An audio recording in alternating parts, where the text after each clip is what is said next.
आज यहाँ मुरादाबाद में आप सबके बीच इस रूप में शामिल होने का अवसर मिला है और जिस प्रेम और जिस उत्साह के साथ सारी साध संगत संत महापुरुष अपने घरों से चलकर आए हैं,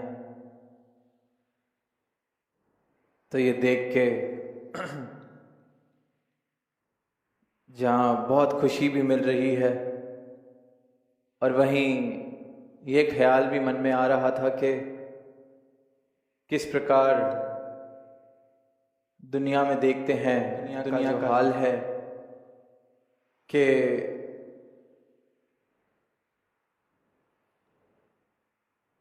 इंसान एक भीड़ का हिस्सा बनता जा रहा है। एक ऐसी भीड़ जो सिर्फ और सिर्फ नुकसान का कारण बन रही है। कहीं अगर थोड़े से लोग इकट्ठे हो जाएं तो मन में डर वाले ख्याल आने लगते हैं कि कुछ गलत, कोई नुकसान या किसी को चोट तो नहीं पहुंचा दी जाएगी। ये किस इरादे से कोई इकट्ठा हुआ है। कहीं यहाँ वैर और नफरत फैलाने वाली बात करके उकसाया तो नहीं जाएगा। हाल देख रहे हैं कि इंसान इंसान का दुश्मन, इंसान इंसान को नुकसान पहुंचाने पे, चोट पहुंचाने में, दिल दुखाने में सबसे आगे। और जहां आज से कुछ वर्ष पहले ये कहा जाता था कि शायद पढ़ाई लिखाई की कमी है, इसलिए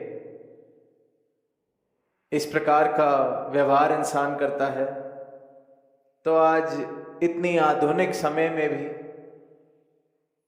जहां साधनों की भी कोई कमी नहीं,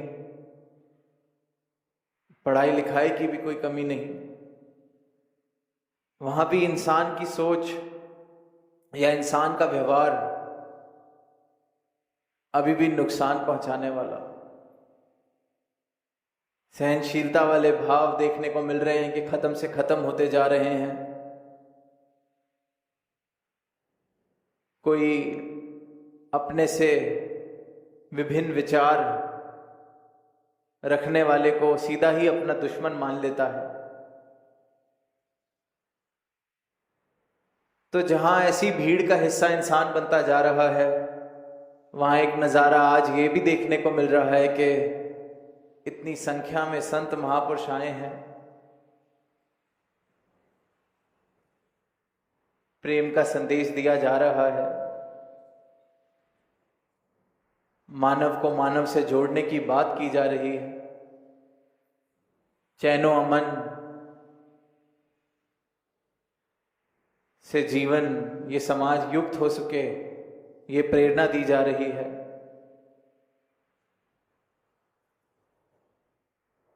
तो फर्क क्या है?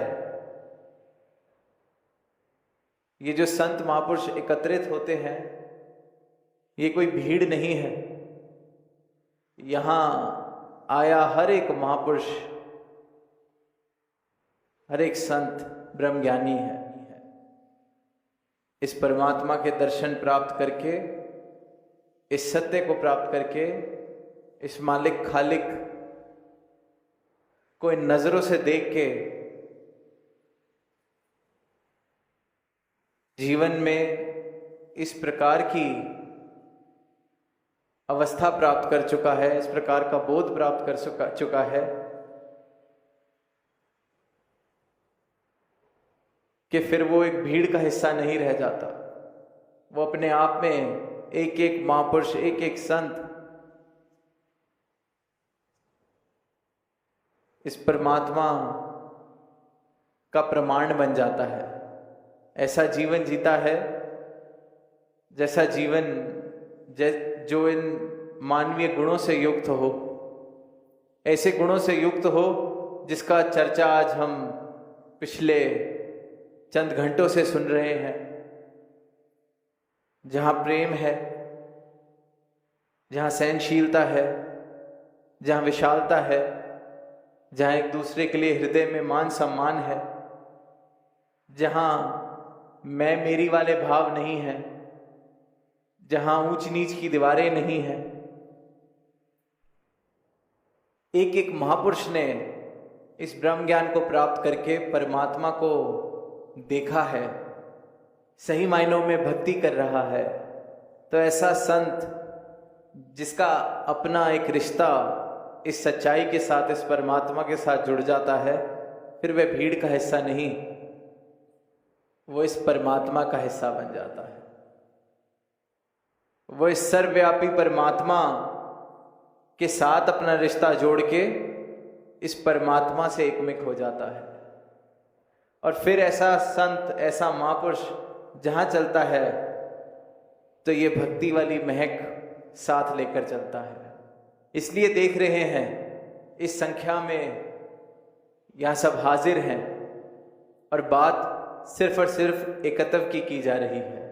ये नहीं कहा जा रहा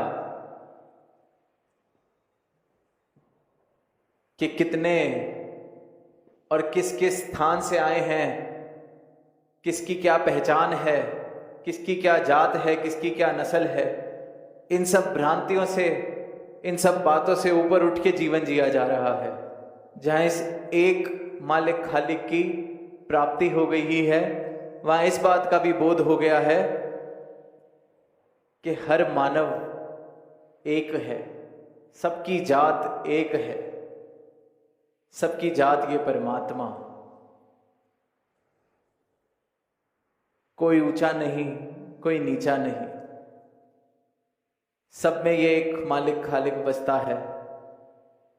सबकी पहचान एक, सब इस एक से उपजे हैं, सब इस एक में निवास कर रहे हैं और सब में ये एक निवास कर रहा है। तो जो फर्क के कारण है, वैर के कारण है, दूरियों के कारण है, वो खत्म हो जाते हैं, वो मिट जाते हैं। आज निरंतर प्रेम की बात हुई, तो प्रेम जीवन में तभी आता है जब अज्ञानता मिट जाती है, क्योंकि इस अज्ञानता के कारण ही नफरतें हैं, इस अज्ञानता के कारण ही नुकसान वाले भाव हैं। किस प्रकार की अज्ञानता है? धर्म मजहब के नाम पे लड़ाई हो रही है। कोई अपने धर्म को ऊंचा बता रहा है, कोई और अपने धर्म को ऊंचा बता रहा है, कोई अपने भगवान को ऊंचा बता रहा है, कोई अपने गॉड को ऊंचा बता रहा है, कोई राम को ऊंचा बता रहा है, कोई अल्लाह को ऊंचा बता रहा है। इस बात से बेखबर हो चुकी है दुनिया कि ये परमात्मा तो एक है, और जो एक है उसको मैं ऊंचा नीचा बता के आपस में लड़ रहा हूं, आपस में वैर विरोध हो रहा है। तो इसका एक ही कारण है कि अज्ञानता है, अंधकार है, सत्य से बेखबर है दुनिया। और इस सत्य से रूबरू सदगुरु कराते हैं अपना ब्रह्म ज्ञान देके। और जीवन में जब ये सत्य आ जाता है, परमात्मा की पहचान मिल जाती है, इसके दर्शन हो जाते हैं, तो फिर वैर विरोध के जितने कारण हैं सब खत्म हो जाते हैं। वैर विरोध इंसान तैयार रहता है लड़ने के लिए, मरने के लिए। सहनशीलता के नाम पर देखते हैं कि कोई कोई ऐसी बात कह दे जो मुझे नहीं पसंद, उसी क्षण वो मेरा दुश्मन बन जाता है।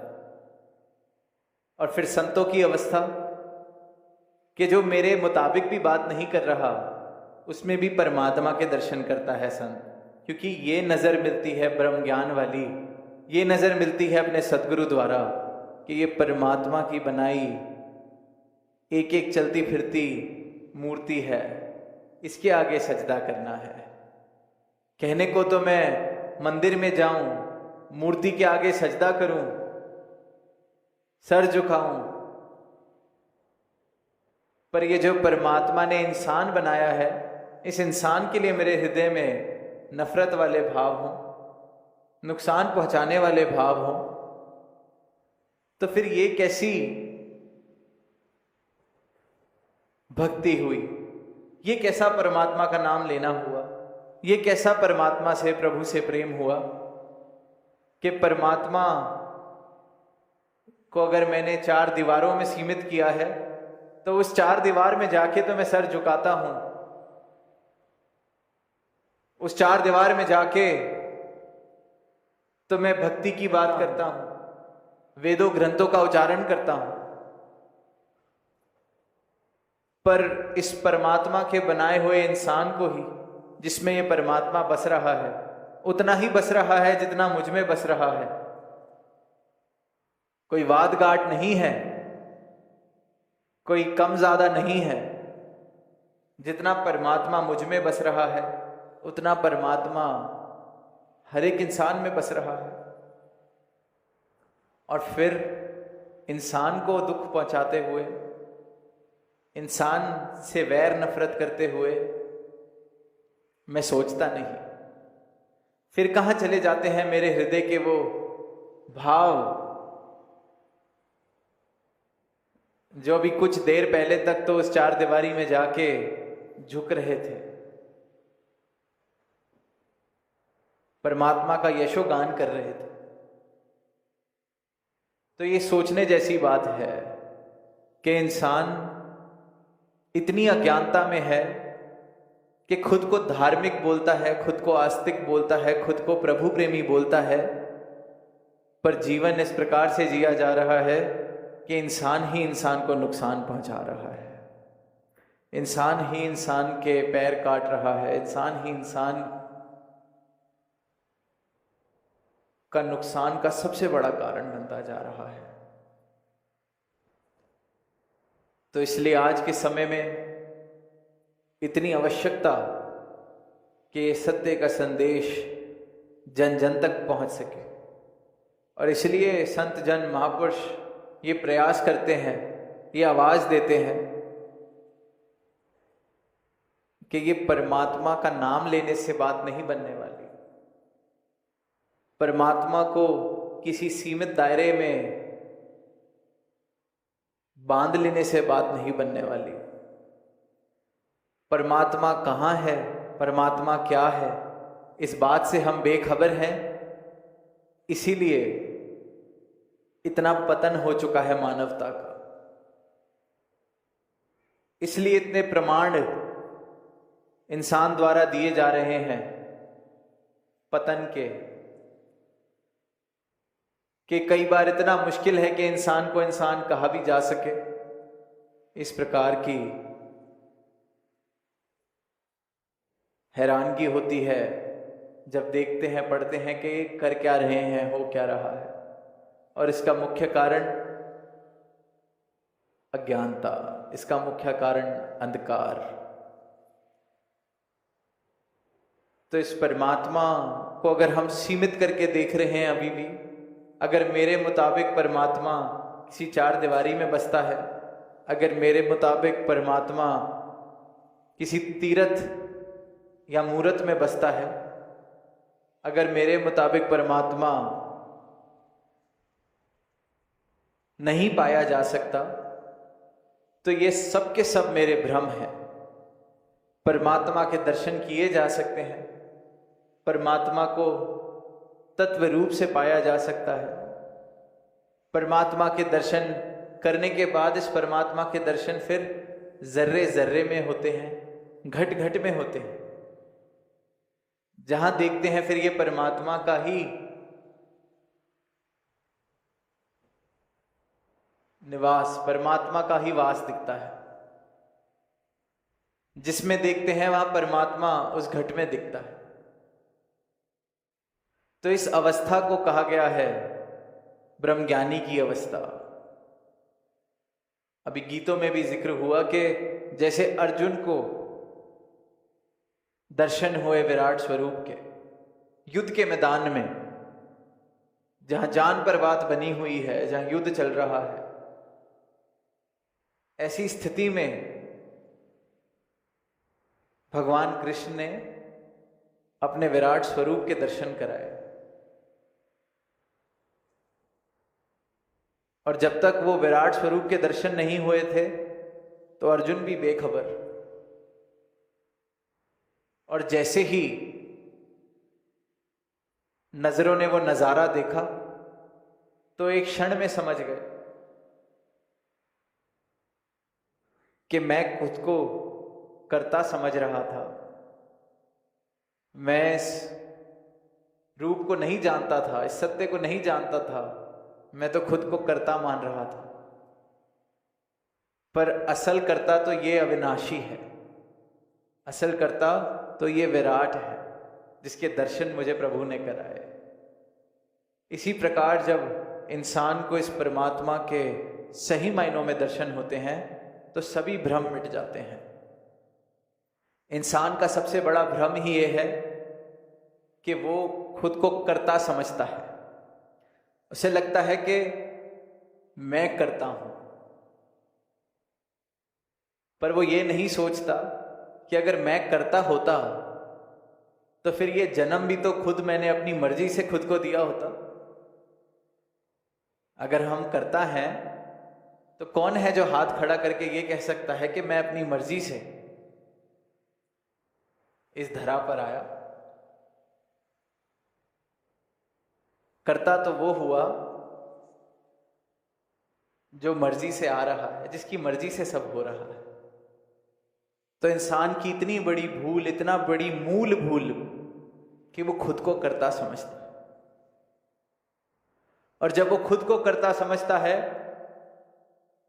तो उसको लगता है मैं जो करता हूं वो ठीक है। और जब मैं जो करता हूं वो ठीक है तो मुझसे उल्टे चलने वाले सारे मेरे दुश्मन, सारे नासमझ। तो जिस परमात्मा, जिस भगवान, जिस ईष्ट को मैं पूजता हूं वही सबसे उत्तम। तो जो उसको नहीं पूजता, जो उसको नहीं मानता, उसको जीने का कोई हक नहीं है। क्योंकि मैं करता हूं, इतना अहंकार, और अहंकार का कारण कर्ता भाव। इंसान को लगता है मैं करता। और फिर जब इस परमात्मा के दर्शन होते हैं, सदगुरु का ब्रह्म ज्ञान प्राप्त होता है, तो सदगुरु जीवन में यही बदलाव करते हैं, यही बताते हैं कि तू करता नहीं है, तू नहीं है करता। अगर तुझे आज कोई क्षमता भी मिली है कुछ करने की, जैसे किसी को बहुत धन मिला हो और वो सेवा, वो सोच तो रहा है कि वो सेवा कर रहा है, वो सोच तो रहा है कि देखो मैं कितना दान कर रहा हूं, पर अगर इस भाव से दान किया जा रहा है तो वो कर्ता समझ रहा है खुद को। पर वहीं संत की अवस्था, सतगुरु का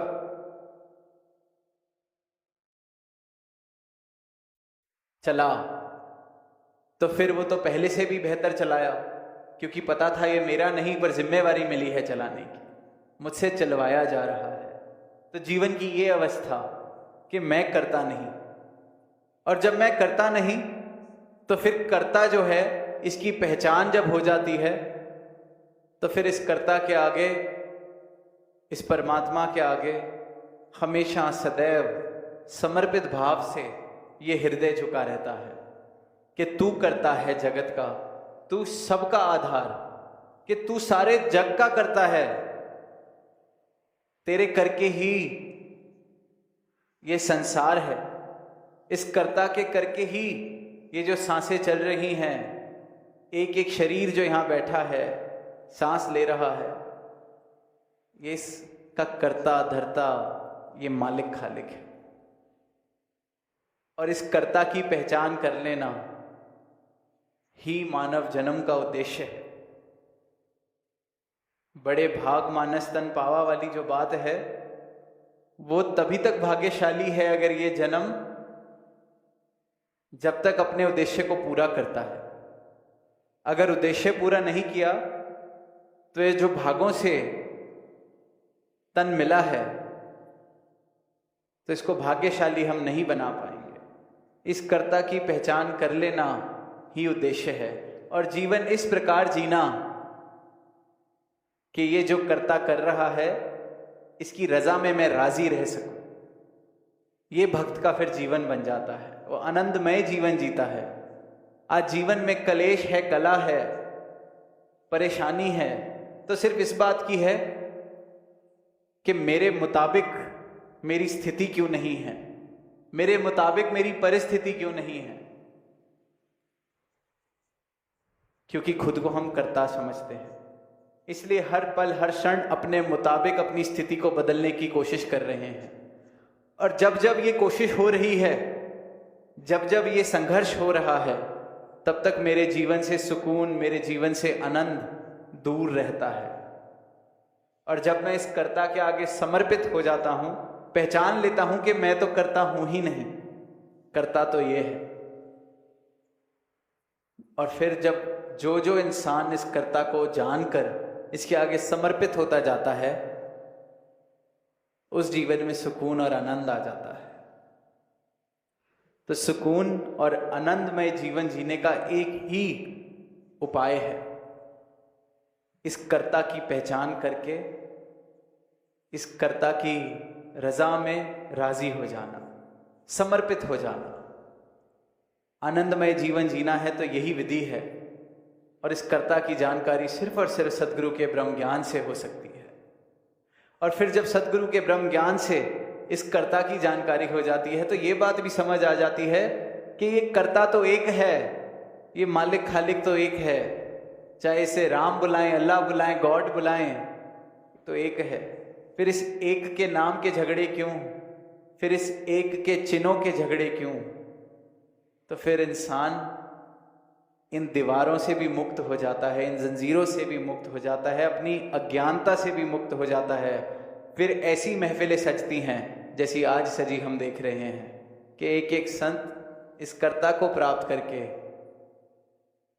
इस परमात्मा को प्राप्त करके, इस परमात्मा का यशोगान कर रहा है। हृदय में प्रेम है, हृदय में सत्कार है, हृदय में मानवीय गुण है। जीवन इस परमात्मा की सिखलाई का प्रमाण बनता चले जाता है। तो ऐसा जीवन हर एक इंसान जी सकता है, और आज के समाज में, आज के समय में बहुत आवश्यकता है कि इस सच्चाई की प्राप्ति हो, इस परमात्मा की जानकारी हो, इस प्रभु को हम सही मायनों में तत्व रूप से जान सकें। तभी एक सुंदर समाज स्थापित हो पाएगा, तभी एक ऐसा समाज जहां मानव और मानवीय गुण प्रधान है, ऐसा समाज तभी स्थापित हो पाएगा जहां मानव मानव की कीमत कर रहा है, कदर कर रहा है, एक दूसरे को पहल दे रहा है, एक दूसरे की खुशी में खुश हो रहा है, एक दूसरे की खुशी में शामिल हो रहा है। ऐसा समाज तभी मुमकिन है जब ये दूरियों के जो कारण हैं ये मिट जाएं, और दूरियों का एक ही कारण है अज्ञानता। अज्ञानता मिट जाए तो जीवन रोशनी से ही भरा रहता है। और अज्ञानता मिटाने के लिए सिर्फ एक क्षण लगता है। जैसे किसी कमरे में अंधेरा हो, सालों साल से अंधेरा हो, कभी उस कमरे ने रोशनी ना देखी हो, तब भी सिर्फ एक दिया जलता है, रोशनी हो जाती है। सिर्फ एक क्षण लगता है रोशन होने में, और दातार ऐसी मेहर करे कि ये रोशन होने वाला क्षण हर किसी के जीवन में आए, सबका जीवन अंधकार से प्रकाश की ओर की यात्रा कर सके। प्रेम से कहना।